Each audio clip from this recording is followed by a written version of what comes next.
Um grande bom dia, boa tarde, boa noite para você que está vendo esse vídeo. Eu sou Fatiela aqui do Rede Rafas e hoje a gente vai falar de vilões. Eu e o Rafael Pereira, a gente está sendo bonzinho demais aqui no canal e trazendo o tema de questões sociais, mensagens subliminares, listinha de novelas que vocês tanto gostam, mas vamos dar espaço para as vilanias também tomarem conta aqui do Rede Rafas. Então, após a vinheta, você vai conferir comigo alguns vilões que por algum motivo que eu vou tentar explicar e tentar entender junto com vocês, vilões que, de certa maneira, o público torceu por eles e abraçou eles. Não queria ver eles se ferrando, não queria ver eles se dando mal, apesar de terem cometido poucas e boas nas novelas quais participaram. Então já sabe, aquele recadinho de sempre, aguarde a vinheta, fica ligadinho que o vídeo já vai começar, então vem comigo.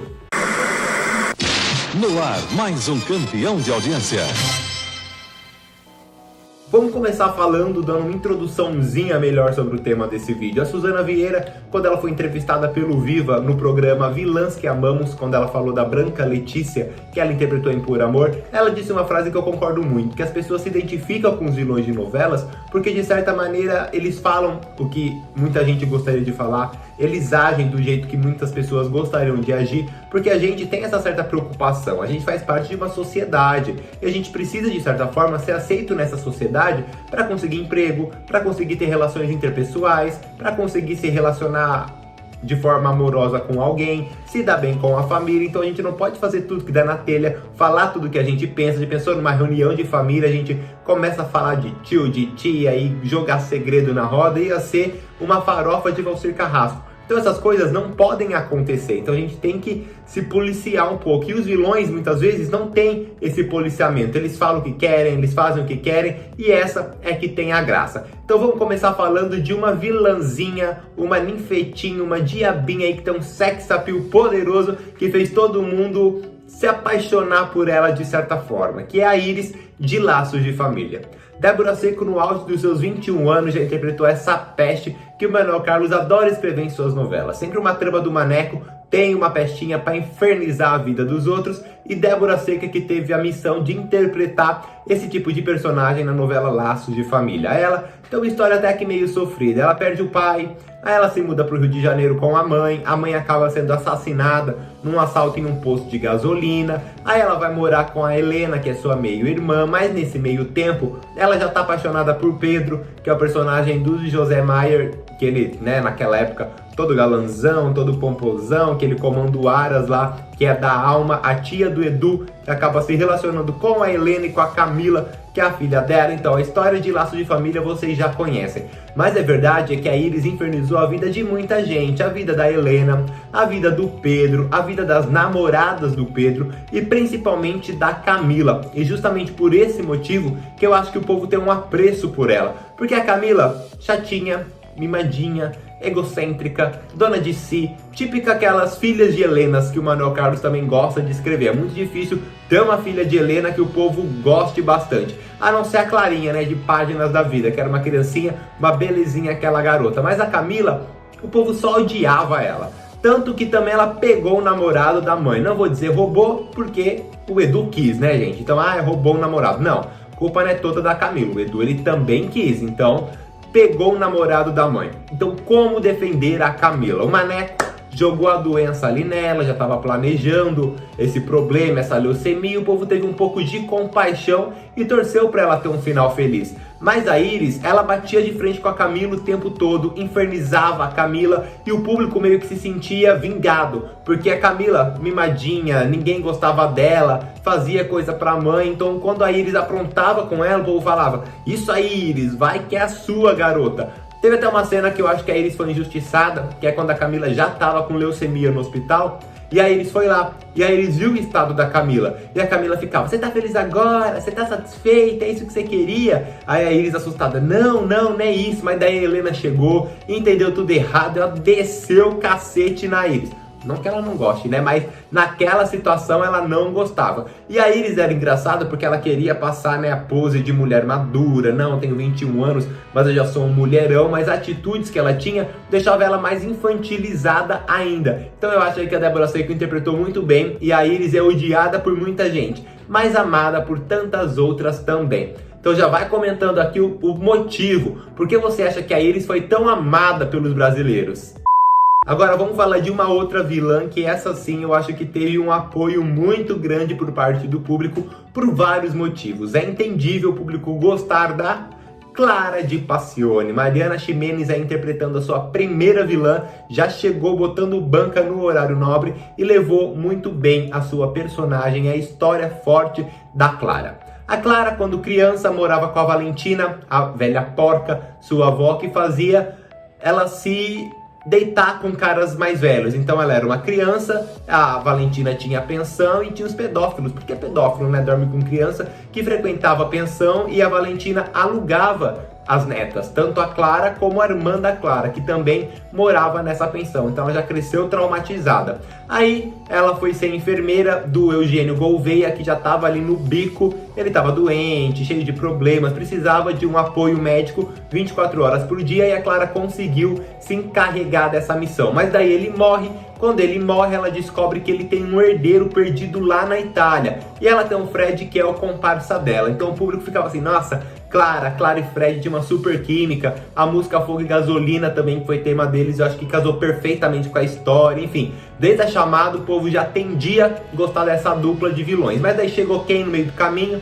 Diana. A Diana chegou, o público já tinha meio rancinho dela, porque ela teve que escolher entre Mauro e Gerson, e ela escolheu o Gerson, fazendo o Mauro sofrer, e o povo gostava mais do Mauro. Aí depois a Melina começou a gostar do Mauro também, aí a Diana não queria mais o Gerson, queria o Mauro. Então o povo ficava assim, Diana, qual que é a sua, minha filha? E logo no começo da novela, ali nas primeiras semanas, a Diana desmascarou a Clara para a família Gouveia, porque a Diana já conhecia a Clara de outros carnavais, a Clara já tinha sido empregada da mãe da Diana, e algumas coisas ali tinham acontecido, a Clara já furtou carteira, então a Diana sabia que a Clara não era flor que se cheire. E a Clara queria se livrar da Diana, tipo, Diana, sai do meu caminho, senão você vai me atrapalhar aqui nessa mansão. Aí o que ela fez? Colocou droga no apartamento da Diana, fez a denúncia anônima e chamou a imprensa. Depois ela com torpedo via SMS na época. Você vê como essa novela já tá meio antiga, de 2010, mas tá antiga. Com SMS convidou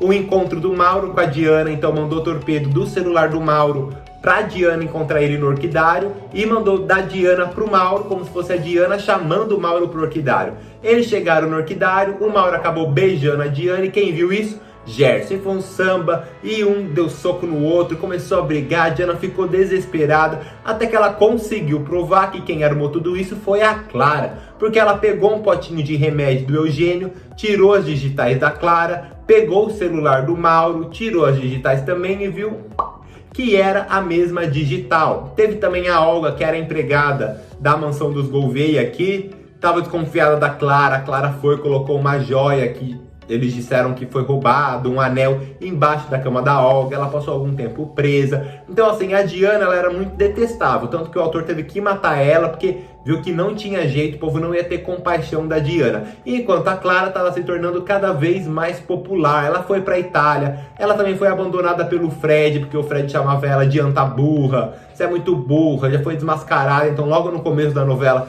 eles se separaram também, ela foi para a Itália, fez tudo sozinha. Teve uma fase que ela se fingiu de boazinha e ela sempre batia de frente com a Valentina, que era a velha porca, a avó, e ela defendia a irmã, abraçava a irmã e defendia com unhas e dentes. No final da novela ela também matou o Saulo, que o Saulo era um dos pedófilos que ia abusar dela quando criança. Então até quando a mulher foi assassina, ela foi justiceira. E a Clara, claro, teve um final feliz. Eu acho que o público gostou muito desse final da Clara, porque ninguém queria ver ela se dar mal. A gente sabia, ela é vilã de novela, então, ainda mais do horário nobre, ela aprontou, ela matou, ela roubou, ela chantageou, ela fez 1001 coisas. Mas o público teve compaixão e meio que pediu pro autor dar um final digno pra Clara. Então ela se deu bem e a protagonista da novela cantou pra subir. Agora vamos falar do João Emanuel Carneiro. Ele gosta de criar vilãs que a gente sente um apreço. A Ellen de Cobras e Lagartos poderia estar nesse vídeo, mas ela não era a vilã principal de Cobras e Lagartos. A gente tá falando aqui daqueles vilões mesmo que dominaram a novela do início ao fim, que eram os antagonistas principais de uma novela. Aí teve a Ellen, que o público torcia, gostava, ainda mais quando ela tava com foguinho. Teve a Flora, que no começo todo mundo odiava a Donatella e simplesmente idolatrava a Flora antes dela se revelar a verdadeira assassina, essa super vilã que ela foi. E agora a gente vai falar de Carminha, a dona, né? A dona do pedaço do divino. Quem é que não gostava da Carminha? Ela era uma vilã, ela botou a Nina no lixão e meio que causou a morte do Genésio, deu um golpe no Tufão, botou o amante dentro da casa pra casar com a cunhada, pra ficar perto dele, enfim, foi uma loucura. Mas o público gostava muito da Carminha. Ela era divertida, ela tinha tiradas, ela tentava ser chique, mas era bem povão, espalhafatosa e gritava, fazia barraco o tempo todo. A Adriana Esteves ali vestiu mesmo a camisa e fez uma interpretação excelente pra ninguém botar defeito. Tanto que eu acho que a Carminha não fez muitas maldades assim na novela, mas o público considera ela como uma das melhores vilãs pelo jeito dela, extrovertida, engraçada, divertida, sem contar que ela era a antagonista principal de quem?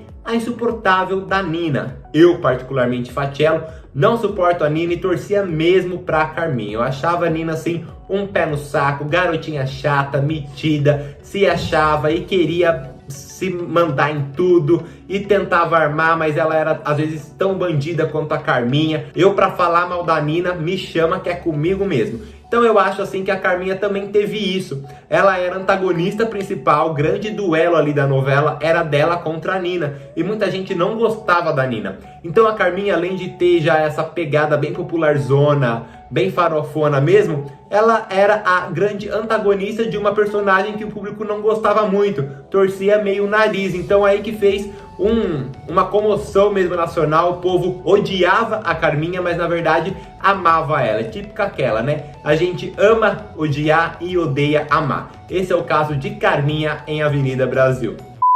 Agora vamos deixar a Globo um pouquinho de lado e falar de uma outra super vilã que vem diretamente da Record.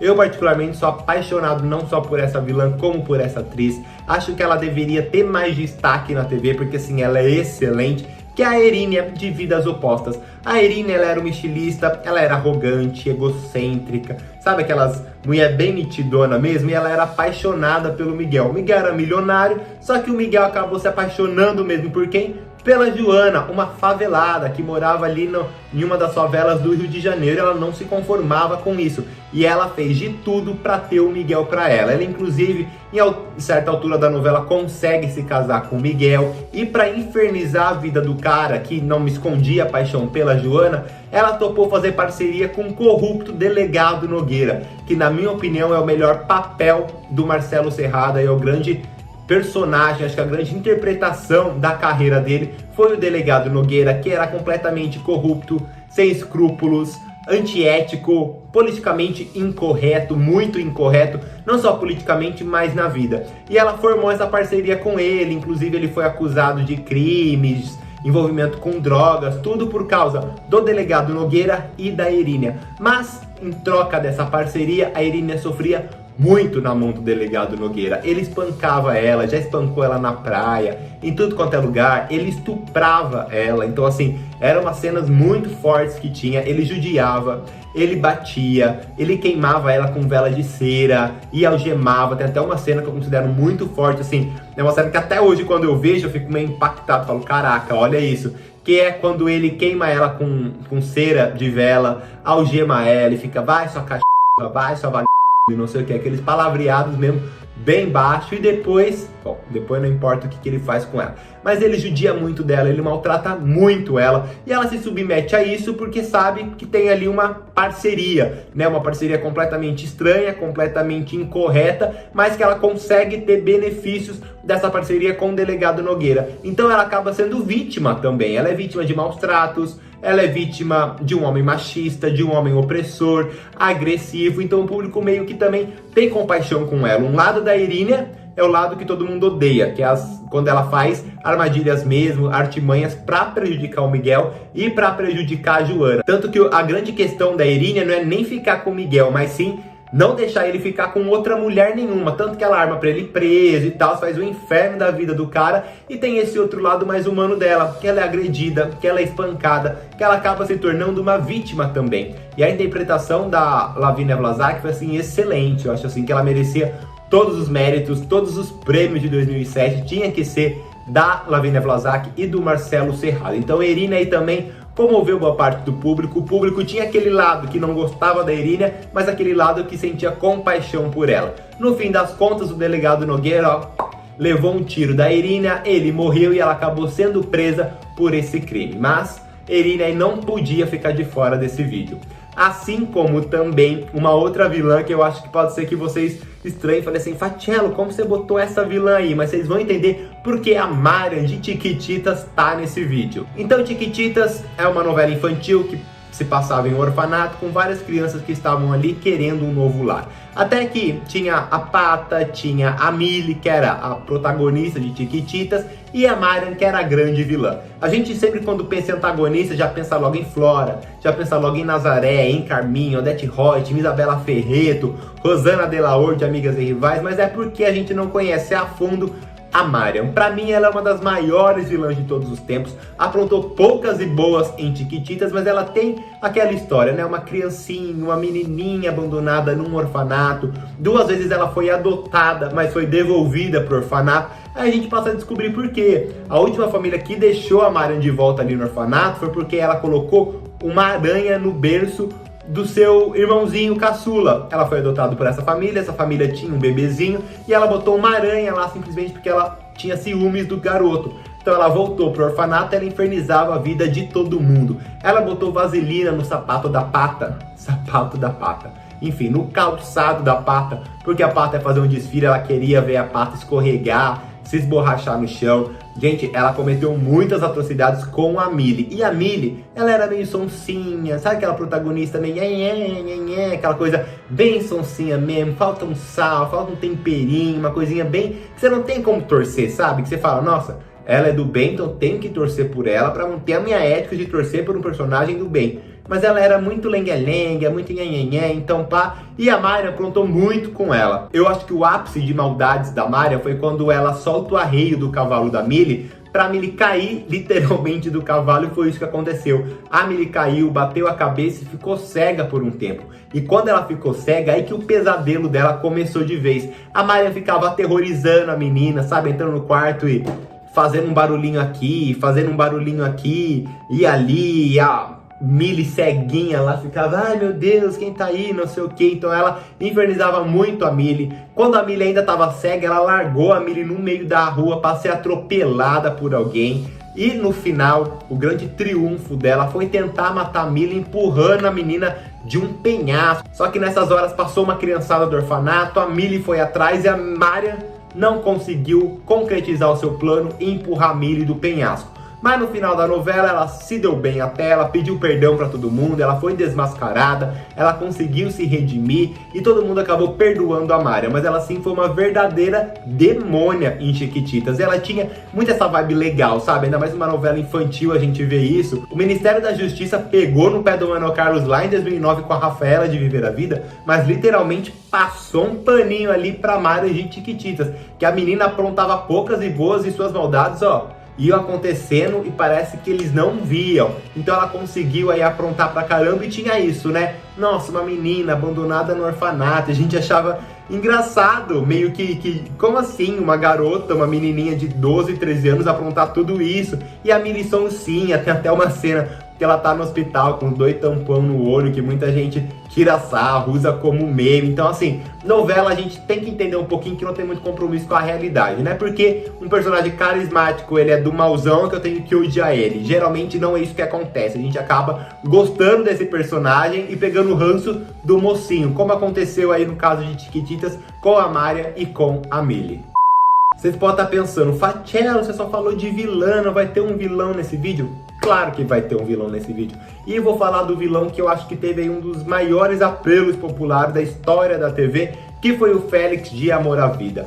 Ele começou ali já aprontando poucas e boas, o bebê da Paloma nasceu, ele pegou o que ele chama de ratinha, enrolou num pano, jogou na caçamba que ele não queria mais alguém para ter que dividir a herança. Depois ele foi desmascarado, aí que começou mesmo, eu acho, que a compaixão do público pelo Félix. Porque o pai do Félix, o César, era um otário, babaca, traía a esposa, machista, opressor, homofóbico, enfim. Aquele cara né, da família tradicional brasileira que todo mundo tem. É impossível uma família não ter um cara machista e pá, com todas essas, né, qualidades, né, com todas essas características aí que não deveriam existir hoje em dia. Então o César era muito chato. Inclusive o Antônio Fagundes, na época, ele até deu uma declaração que ele achava estranho, porque o único pecado do César era trair a esposa, e o público simplesmente odiava o César. Enquanto o Félix aprontou poucas e boas, aprontou com quase todo mundo na trama, e o público teve compaixão. Aí quando o Félix ficou pobre, que ele foi expulso da mansão, que ele foi desmascarado, conseguiram pegar ele no pulo,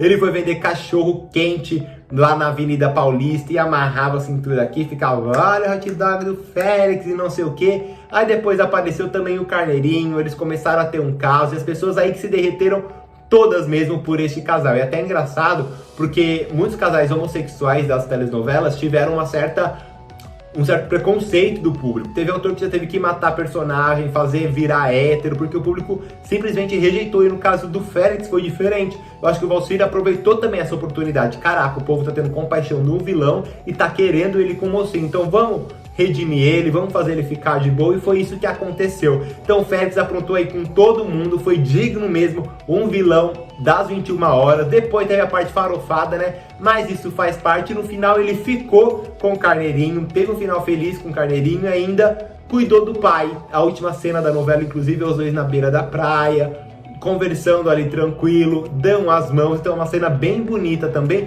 e a gente nunca imagina, quem olha só aquela cena, que o Félix aprontou tudo que aprontou ao longo da novela. Então é a prova também que o público teve muita compaixão dele e torceu por ele. Agora eu quero saber de vocês. Tem algum outro vilão que o público torceu, entre aspas, por ele, que o público queria ver bem, que eu não falei nesse vídeo? Comenta aqui embaixo, também fale sobre esses vilões que eu citei, Iris, Carminha, Marian, Erínia, quem foi mais que eu falei? Enfim, vocês viram aí no vídeo, comenta aqui o que vocês acham também. Se você, de certa forma, torceu para algum desses vilões, sabe que o comentário de vocês é muito importante para a gente continuar a fazer vídeo que vocês curtam. Eu vou ficando por aqui, espero que vocês já tenham deixado o like no vídeo, ativado o sininho das notificações e se inscrito no canal. Valeu pela companhia até agora e até uma próxima. Fui!